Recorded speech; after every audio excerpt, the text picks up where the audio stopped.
اعوذ باللہ من الشیطان الرجیم بسم اللہ الرحمن الرحیم لیس البر ان تولوا وجوہکم قبل المشرق والمغرب۔ یہ آیت قرآن مجید کی اس اعتبار سے عظیم ترین آیت ہے۔ نیکی کی حقیقت کیا ہے، اس کی جڑ کیا ہے، بنیاد کیا ہے، اس کی روح کیا ہے، اس کے مظاہر کیا ہے، مظاہر میں اولین شے کون سی ہے، ثانین کون سی ہے، ثالثاً کون سی ہے، اور اس پر ایک پورا علم الاخلاق جو قرآن کا ایک مکمل کتاب تصنیف کی جا سکتی ہے۔ ایتھکس، قرآنک ایتھکس کے لیے یہ آیت ایک یوں سمجھیے کہ جڑ اور بنیاد ہے۔ لیکن یہ سمجھ لیں کہ یہ آیت یہاں آئی کیوں ہے۔ پس منظر میں وہی تحویل قبلہ بھی ہے۔ تحویل قبلہ کے 4 رکوع 15، 16، 17، 18 یہ تو سالڈ ہے۔ اس سے پہلے 14ویں رکوع میں آیت تھی للہ المشرق والمغرب فأینما تولوا فثم وجہ اللہ۔ ادھر بھی پھر اتنی آیتیں چھوڑ کر پھر گئی لیس البر ان تولوا وجوہکم قبل المشرق والمغرب۔ نیکی یہی نہیں ہے کہ تم اپنے چہرے مشرق اور مغرب کی طرف پھیر دو۔ یہ نہیں کہا یہ نیکی نہیں ہے، نیکی یہی نہیں ہے، یہ بھی نیکی ہے۔ جو ظاہر ہوگا نیکی کا وہ بھی نیکی ہے، لیکن اصل سے اس کا باطن ہے۔ باطن صحیح ہے، نیک ہے تو حقیقت میں نیکی نیک ہے، ورنہ نہیں۔ وَلَٰكِنَّ الْبِرَّ، بلکہ نیکی تو اس کی ہے۔ اب یہاں سے شروع ہوا جو نیکی کی جڑ ہے، بنیاد ہے۔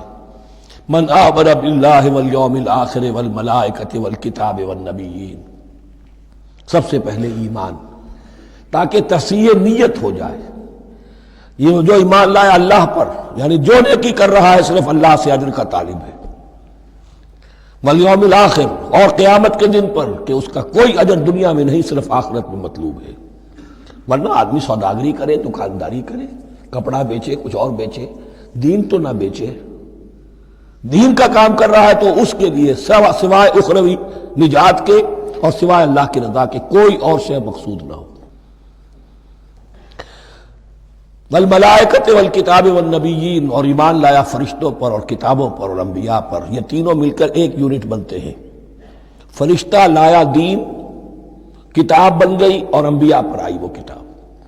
ایمان بالرسالت کا تعلق نیکی کے ساتھ یہ ہے کہ نیکی کا ایک مجسمہ تمہارے سامنے رہے، آئیڈیل، اسوہ۔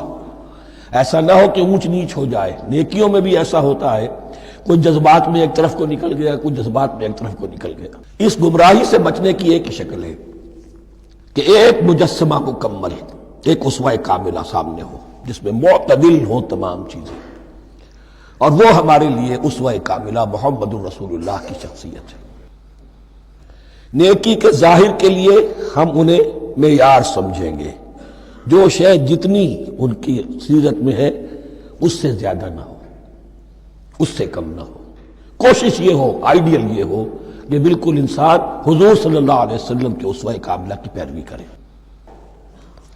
وَلَٰكِنَّ الْبِرَّ مَنْ آمَنَ بِاللَّهِ وَالْيَوْمِ الْآخِرِ وَالْمَلَائِكَةِ وَالْكِتَابِ وَالنَّبِيِّينَ وَآتَى الْمَالَ عَلَىٰ حُبِّهِ ذَوِي الْقُرْبَىٰ وَالْيَتَامَىٰ وَالْمَسَاكِينَ وَابْنَ السَّبِيلِ، اور دیا اس نے مال یا دے وہ مال اس کی محبت کے علی الرغم، علی حبہ اللہ کی طرف نہیں ہے، علی حب المال، علی الرغم مال محبوب ہے پھر بھی وہ خرچ کر رہا ہے، ذوی القربیٰ قرابت داروں پر، والیتامىٰ یتیموں پر، والمساکین محتاجوں پر، وابن السبیل مسافر پر، والسائلین اور مانگنے والوں پر، وفی الرقاب اور لوگوں کی گردنیں چھڑانے میں۔ گویا کہ نیکی کے مظہر میں اولین مظہر یہ ہے انسانی ہمدردی۔ اگر یہ نہیں ہے تو نیکی نہیں ہے۔ عبادات کے انبار لگے ہوں اور دل میں شقاوت ہو، انسان کو حاجت میں دیکھ کر دل نہ پسیجے، کسی کو تکلیف میں دیکھ کر تجوری کی طرف ہاتھ نہ بڑھے حالانکہ تجوری میں مال موجود ہو، تو وہ دین کی روح سے بالکل خالی ہے۔ یا آپ سورہ آل عمران میں پڑھیں گے لن تنالوا البر حتى تنفقوا مما تحبون، تم نیکی کے مقام کو پہنچ ہی نہیں سکتے جب تک کہ خرچ نہ کرو اس میں سے جو تمہیں پسند ہے۔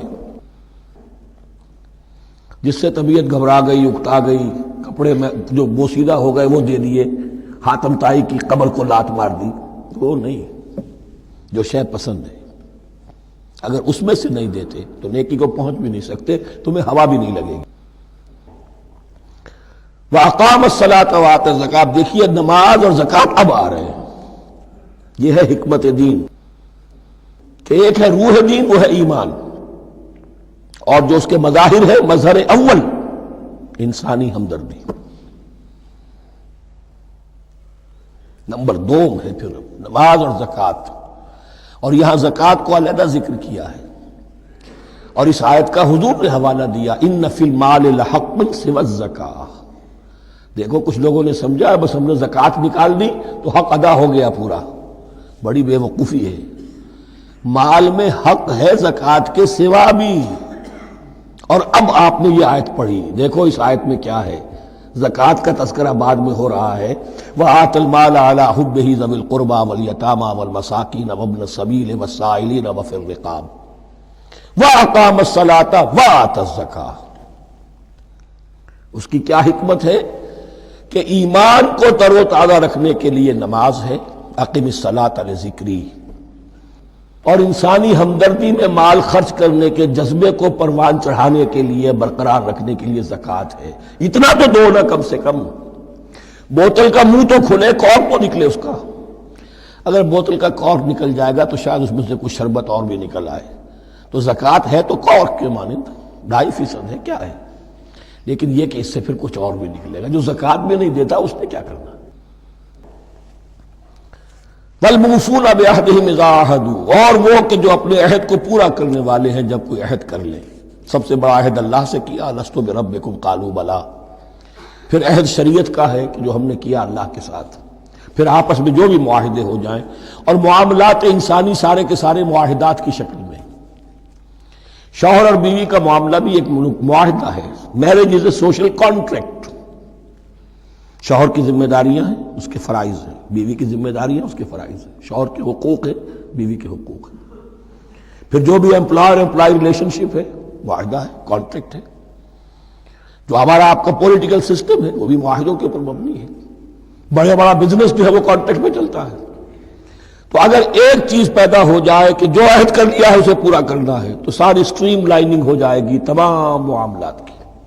وَالْمُوفُونَ بِعَهْدِهِمْ إِذَا عَاهَدُوا وَالصَّابِرِينَ فِي الْبَأْسَاءِ وَالضَّرَّاءِ وَحِينَ الْبَأْسِ، اور خاص طور پر صبر کرنے والے فقر و فاقہ میں، جنگ کی حالت میں اور تکلیف میں۔